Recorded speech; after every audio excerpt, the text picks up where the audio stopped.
Welcome to MLG Weekly, a place you can go when it's cold at night and your mama's not home. This week we're back from Recapville with all your favorite segments.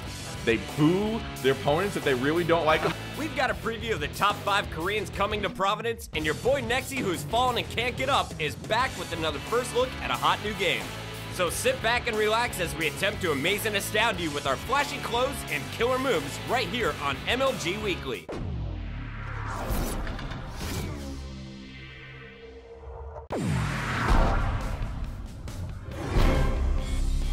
The world's best Starcraft players converged in Germany for the battle in Berlin.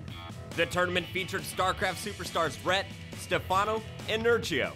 The finals came down to Polish superstar Nurcio and German upstart Goody, and in the end, Nurcio managed to hold off the German invasion to sweep the finals 3-0. This week, the GSL Code A qualifiers took place in Seoul, South Korea. Among the foreigners hoping to earn a chance to compete at the StarCraft 2 Mecca were Naniwa, Sase, and Select. However, the competition would prove to be simply too tough, with all 3 falling 0-2.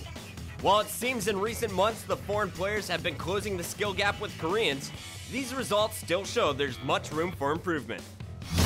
New Jersey was the host of the most recent King of the Couch event that featured Gears of War 3 and Modern Warfare 3.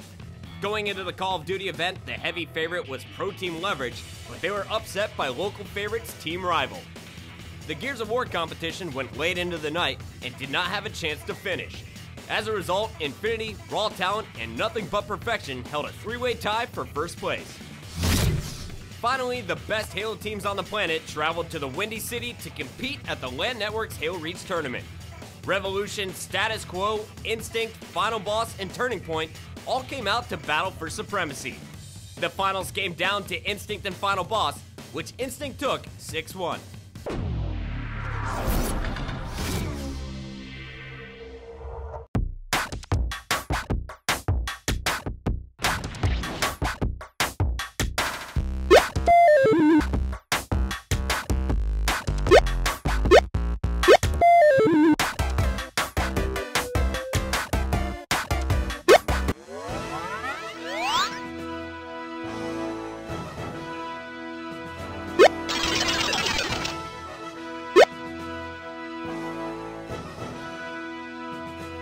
This week, Slasher and Puckett have a playdate with their new friend Chobo Peon as they answer all of your intimate questions on another installment of The Fact. It's The Fact with the Chobo Peon doing a special dance. How's everybody doing? Welcome to The Fact here at MLG, where you guys send us your questions via Twitter to @MLGFAQ. Will Providence have a 256-player open bracket, or will it be bigger? Yes, I think it is 256 players. I don't know where the hell we'd get 512 computers. Yeah. If we wanted to open the bracket. bracket The reason they're more. asking, by the way, is because a lot of people ask this is because, passes were opened up and closed. But no, we do have 256. Castlemaker says the I Got Next documentary about fighting games is out on Hulu. How do fighting games compare to StarCraft 2 for spectator experience? I remember when I was at MLG last season for the finals in Dallas, and the Tekken final crowd almost was the loudest thing of any games the entire weekend. And I could even say that the Tekken scene itself isn't huge, but those guys in the finals supported their scene and made the most amount of noise, even over Halo back then and when StarCraft 2 was first released. I got to watch Evo during Anaheim while we had our own event, and I feel almost like those guys are the best crowd reaction for any game, for any esport in the world. Those guys bring the hype, they bring the noise, they cheer for their crowd, they boo their opponents if they really don't like them. They get really into it, and I love just like how passionate those guys are. What do you do if your parents keep taking away your Xbox? I used to actually get my Xbox taken away all the time until I figured out that if I get my grades up and if I do all of my homework, my parents didn't give a what I did as long as I was staying out of trouble. Also, a move I made during my junior and senior year of high school was I became nocturnal.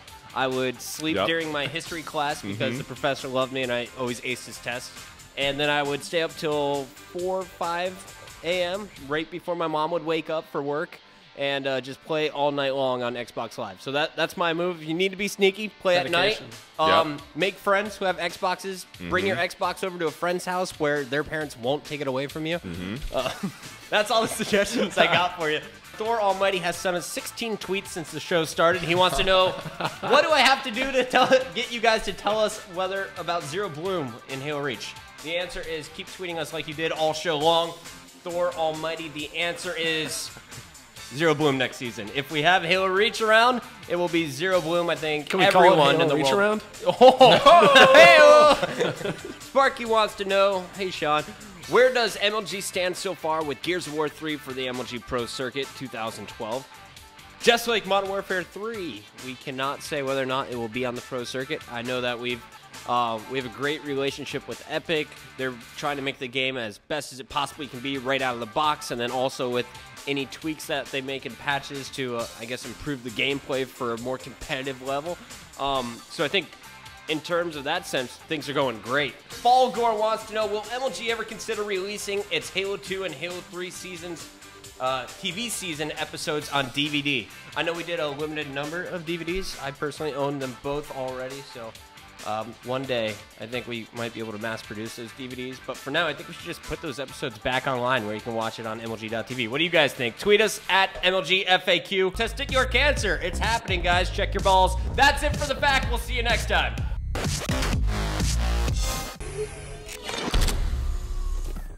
This week, we take a look at the incredible up and down season of one of the most outspoken players on the Major League Gaming Pro Circuit. At the beginning of the year, Idra was playing in Korea's Code S, the highest level of Starcraft 2 in the world. But as the game's popularity grew, so did the opportunities to play in other venues around the globe. His departure from Korea came just a few weeks before the MLG season kicked off, making Dallas, the year's first event, the homecoming for one of the best StarCraft players the West has ever produced. Dallas was one of those events that Idra wished he could do over. In pool play, the American Zerg finished with a disappointing 2-2 record and would need to step up his game if he intended to move on in the tournament. One of the most memorable moments of the year took place when Idra faced off against one of his greatest rivals in Huck, then a member of Team Liquid. Despite Idra securing a big lead into the late game on Metalopolis, Huck was able to steal a win from the Gracken. With some of the most devastating hallucinations of all time, Huck made a half-dozen Void Rays appear out of thin air, convincing Idra the game was a lost cause. And Idra left the game? Idra was able to take revenge on Huck in the championship bracket, but was eliminated in the next series by TLO for a 7th place finish. The season's next event was Columbus. The Koreans hit American shores in force, and it must have felt like home for Idra, whose performance was much better than in Dallas. Idra's 4-1 pool play finish included impressive wins over MC, Rhett, and Select. In the championship bracket, Idra was defeated by eventual champion MMA, but the 4th place finish by the Great American Hope was his best in 2011. Up on top, and there's the good game. Oh my gosh.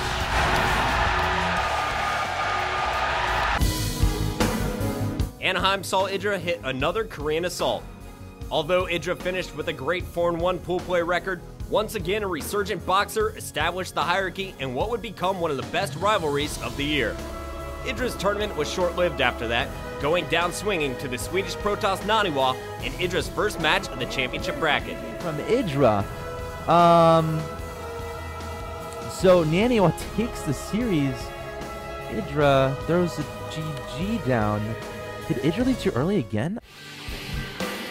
Raleigh saw a continuation of Korean dominance, and Idra was not up to the challenge of stopping the offensive. Idra lost to both Koreans in his group and ended up a disappointing 2-3 in pool play, his worst finish of the year. Nothing. Oh, wow. Well, that certainly was Idra. No imposter on stage right now. His championship bracket was again a short-lived affair, losing to relative no-name Trimaster, slamming his headset in disgust. The pieces that tumbled into the crowd became memorable souvenirs for the fans lucky enough to get hit in the face with the hard, plastic pieces of Idra's rage. Orlando finally saw Idra turn things around, in large part to improve play and mental health overall. A 4-1 finish in pool play was diminished somewhat by a decisive loss to Marine King Prime. But then, Idra went on a historic run through the bracket, performing to the best of his abilities against Boxer in a 7-game marathon series that stood as one of the best of the year. I don't think anyone did. Well, maybe only Slayer's Boxer, and GG! Slayer's Boxer looks like he might break this natural expansion. And the hatchery is about to be destroyed. Oh my God, what are we seeing here? Yeah, we should be seeing him leave, and GG! Slayer's Boxer seems to be coming back against the powerhouse Idra. And Slayer's Boxer has way overextended himself. The max Idra against sub 100 supply Boxer. That many times, lands his wow, mule, that's and it. GG! Give it up for Idra! He has just defeated Slayer's Boxer. A 2-0 victory over Hongen, a 2-1 win over Bomber, and MC, whom we'd finally lose to en route to a 4th place finish, is a true testament to what the Gracken is capable of. Idra is indeed one of the players to watch at this year's National Championship.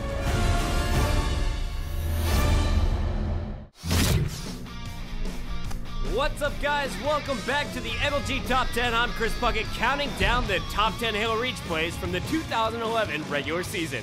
Here we go, getting it started at number 10 with Enable from Status Quo. He's got the rockets, and he puts the power weapons to work here against Team Classic, picking up the epic triple. Moving on to number 9, we got Blaze picking up his triple, this time using nothing but the sniper as he gets the perfect flank and hitting the headshots.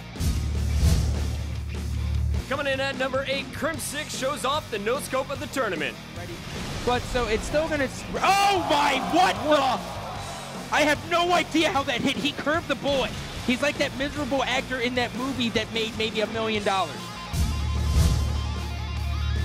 Coming in at number 7, Assault gets a nasty double kill against Revolution in Orlando.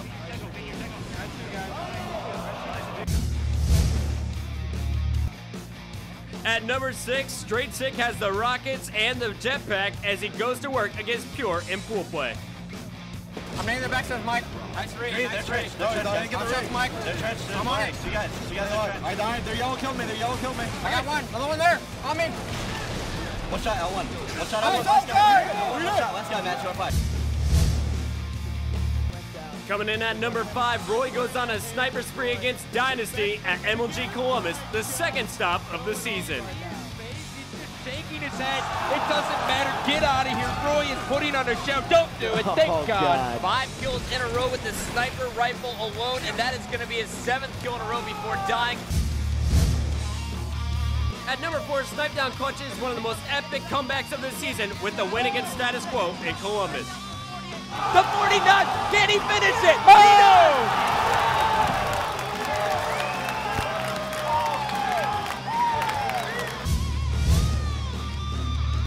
At number 3, Snakebite gets the overkill and eventually the flag cap against Turning Point in Anaheim. The triple for Snakebite, and the flag is down bottom. Megan, the overkill extermination. What a way to finish this game. Coming in at number 2, Enable is back, this time getting the overkill against Team Classic in the Anaheim Losers Bracket Finals. Going for number 28, there's the triple for Enable. He is catching fire, his overkill. Give him the kill tech, don't finish that. Oh, Whipper. Doesn't matter, he does get the killing spree. And the number 1 play of the season goes to Ace with his incredible overkill against Impact in the Dallas Winners Finals. And the bomb is planted, so triple kill, making the overkill extermination. Ace, thank you for the bomb plant. That's going to do it for this Top 10. Check out more awesome Halo Reach action on MajorLeagueGaming.com. With the National Championships rapidly approaching, here's a quick look at the top 5 Korean StarCraft 2 pros that will battle an international cast of players from North America and Europe for a chance to be called Major League Gaming StarCraft 2 National Champion. Coming in at number 5, we have Slayer's Boxer. The Emperor himself comes in 5th amongst the Koreans and 14th overall with 1,300 power ranking points heading into Providence. Boxer's style of play has been largely defined by his specialized early game and marine timings, but his mid and late game play is also dominating and well thought out. At the MLG Pro Circuit event in Anaheim, Boxer would defeat his opponents in pool play to go undefeated, ultimately placing 3rd with 2 of his fellow Slayers teammates finishing in front of him. While some may claim Boxer is too old, he has proven time and time again against the best players in the world that he should not be ruled out as a possible first-place finisher in Providence. God, what are we seeing here? And GG, Slayers, Boxer, somehow, some way, tying up this series. At number 4, we have Park MVP Dongregu Suho. The Zerg final boss has 1,600 points and sits in 12th place overall and 4th amongst the Koreans going into Nationals. DRG's creative and brutally powerful playstyle has earned him a reputation for being someone who does not lose easily. Always plays games until the very end. But there it is. There's the good game. Dongregu takes the series 2-1. At MLG Anaheim, DRG would come out on top of his pool, but would eventually lose to MVP and MMA to finish outside the top 10. In Raleigh, DRG would improve and take a hard-fought third-place finish, earning a Codes competitor spot. Going into Providence, DRG is a wild card. He's always a threat and someone that all the pros will be keeping their eye on. At number 3, we have Startail Bomber. The Beastly Terran player comes into the National Championships with a score of 1,850 on the MLG Providence Power Rankings. Bomber was amongst the first players to qualify for the GSL MLG Player Exchange, but because of visa issues was unable to attend. Instead, he had to wait until the Pro Circuit event in Raleigh to show what he could do. Bomber would go undefeated in pool play and make it to the championship unscathed to face and ultimately take down Coca 4-1 for the Raleigh crown. But the gold will fall. And there it is. Good game. Bomber is your champion. Let's hear it for Startail Bomber. He would return to MLG Orlando to defend his title, but finished a disappointing 6th place overall. Bomber's playstyle is both extremely aggressive and backed by the world's finest mechanics and macro skills. He is a beast that has undoubtedly not roared for the last time and a huge threat to anyone trying to take the gold at Providence. In second, we have Jang Min Chul, better known as OGS MC, one of the best Protoss players in the world. He currently sits with 1,900 points on the MLG Providence Power Rankings. MC quickly became a very popular player in the Starcraft scene, becoming the first to win 2 GSLs. MC has done well at MLG events, placing 3rd at his first back in Columbus and 2nd in Orlando. The Protoss president has been on a comeback since people began calling his style dated and behind that of the current metagame. But if MC could squeeze out a win in Providence, it would finally put all the critics in their place. And finally, coming in at number 1, we have Slayers MMA. MMA emerged on the StarCraft 2 scene as Boxer's chosen disciple and the first recruit for Team Slayer. His career looked promising from the very start, and in short time he would rise up and become Slayer's ace. He would qualify for the first ever GSL MLG Player Exchange and compete at Major League Gaming's event in Columbus. At MLG Columbus, MMA crushes opponents going undefeated in pool play against notables July, Show, and Idra, capturing the hearts of the huge crowd in the process. MMA would go on to sweep the title, taking Lucira 2-0. That's a good game! Wow!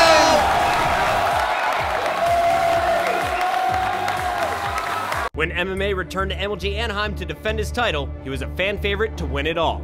He came out of pool play in 2nd place, only losing to Rain, which put him in the losers bracket. With an absolutely crazy run, MMA took out Slush, Naniwa, DRG, Gonzi, and Boxer to make it to the championship finals. Looks like Slayer's Boxer telling his teammate, get number 1, please. Good game. In that match, he would battle the greatest Terran player in the world, I Am MVP. MMA was unable to persevere over MVP, coming up just short of winning back-to-back MLG titles. MMA is ranked first amongst the Koreans, going into MLG Providence with a total of 2,200 points.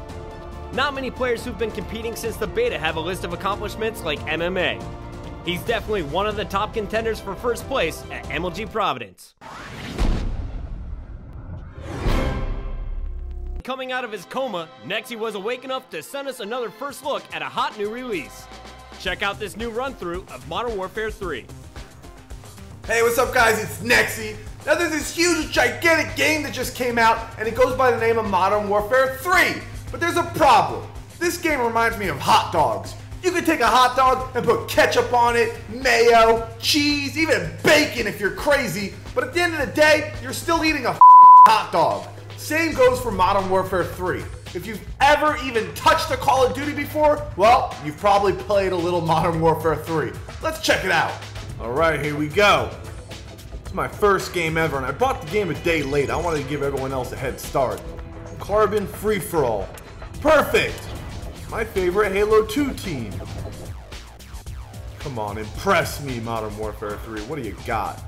Gonna wait for some players. Same exact menu. What do I want here? 45? I think so. With that rapid fire? Yeah. Africa Militia. I'm in first place already. Sweet. Alright, let's roll out. Wow. There's nothing different between this and Black Ops. Or Modern Warfare 2. Alright, I hear footsteps. What do I hear? Whatever. Try to jump, try to climb on that. Oh, I don't know the controls yet. This is gonna be bad. On a staircase, check. Watch my 6. What's up, bro? Oh, where's the knife button? I don't need it. Another one? I'm gonna jump out on him. Ah. Alright, let's get some kills. I'm losing right now. Ah, Corey Dunn joined the game. Awesome. Alright, there's a big Tonka truck over there. Where am I going? Where does the map start? Alright, there has to be somebody over here by the Jeep. Ugh! Are you kidding me? 2 minutes into the game, this guy already has rocket missile launchers. Come on, Nexy. People watching you. You gotta make something happen here. Oh. Yeah, get out of here. Who's next? I'm trying to unlock create a class. I have to hit level 5. Go over here. Nothing, of course. What's up, bro? That was a headshot for sure. Cali Swag 916. I'll just flash myself. Cool. Come on. 3 minutes on the clock. There's one. Nice headshot, Dre. Thanks. Shot a grenade. Taking out that guy. Let's back it up. Gotta reload. Watch my flankies. Oh, yeah. I knew it. My gamer intuition. I should be on Deadliest Warrior. Oh. Yeah. Oh, there he is. I got another care package. It's like Christmas. Oh, I hear something. Got him. This gun's pretty cool. I wish I had this one the whole game. Come on! What the hell was that? I got knifed? I've never been knifed in my life.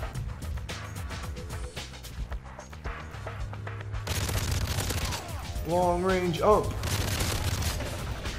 You know what? SMGs might be back.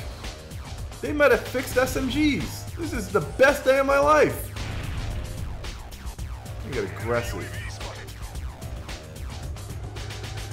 I don't understand this map. Where am I? I'm getting shot in the butt. Oh, man! Well, there you have it, my first ever game of Modern Warfare 3. And as you can see, the first place guy was level 32. I was a level 1 when I started. So he played for a few hours, and I still got second place. Like I said, if you've played Call of Duty before, you've played them all. I'm Nexy. I'll see you next time. Well, that's it for this week's episode. Join us next time on MLG Weekly when we bring you the most in-depth coverage of the world of competitive gaming.